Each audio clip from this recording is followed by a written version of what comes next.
Hello அன்பு உறவுகளே, நான் உங்கள் அப்பத்தா மொபைல்ஸ். இப்போ பார்த்தீங்கன்னா நம்ம கடைக்கு லாவா A1 நியூ.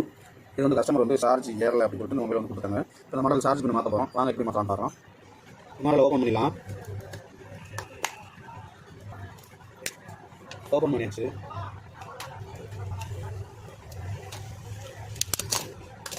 ஓப்பன் பண்ணியாச்சு. சார்ஜ் பண்ண இப்போ பெண்ணில் கம்ப்ளைண்ட் இருக்குது. சார்ஜ் பண்ணி மாற்றிடலாம். மொபைல் கொஞ்சம் வாட்டலாக இருக்குது, அதனால் மொபைல் குறைச்சிக்கலாம். குறைச்சி அதுமாதிரி பேஸ்ட் ஆப்பிங்க, லைட்டாக பேஸ்ட் ஆப்பிட்டுங்க.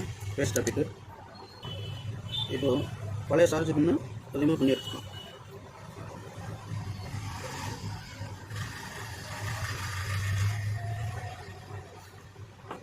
எடுத்தாச்சு. இப்போது ரிமூவ் பண்ண பின் அந்த இடத்த க்ளீன் பண்ணிக்கணும். நல்லா க்ளீன் பண்ணிக்கணும். அதான் ட்ராக் எங்கே போகுது என்னன்னு உங்களுக்கு தெரியும். அதை க்ளீன் பண்ணிட்டு இதுதான் சிசி பின்னு. இது புது பின்னு. இப்போ புது பின்னு சேஞ்ச் பண்ண போகிறோம்.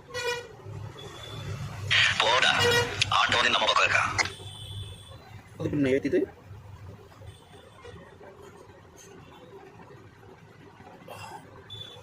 புது பின்னு ஹீட் பண்ணிக்கலாம். ஹீட் பண்ணும்போது கரெக்டான சூரில் ஹீட் பண்ணணும். இல்லை அப்படின்னா உங்கள் பின் வந்து ஒழுங்கு உட்காராது. சரிங்களா?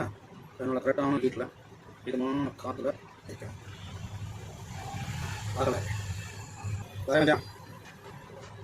இந்த பின்னை ஹீட் பண்ணி இறக்கி வச்சு பண்ணி பின் பண்ணணும். பின்னும் உட்காரல. பின்ன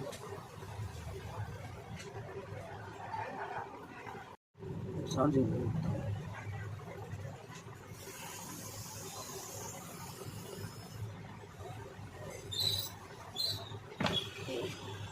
சார்ஜிங் ஏற்றிடுச்சுன்னா க்ளீன்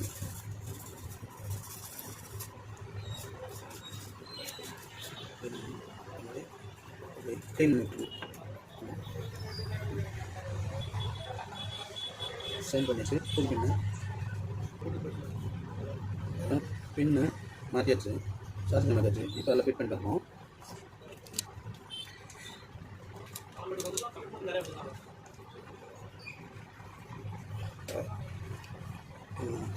பின்னு மாற்றியாச்சு.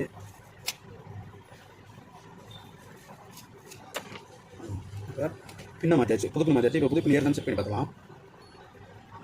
இப்போ சார்ஜை கனெக்ட் பண்ணியிருக்கேன். புது பின்னு மாதிரி எப்படி கனெக்ட் ஆகுது பார்க்கலாம். சார்ஜ் ஏற ஆரம்பிச்சிச்சு.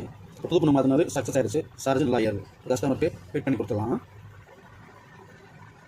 இப்போ கஸ்டமருக்கு எனர்ஜி மாற்றி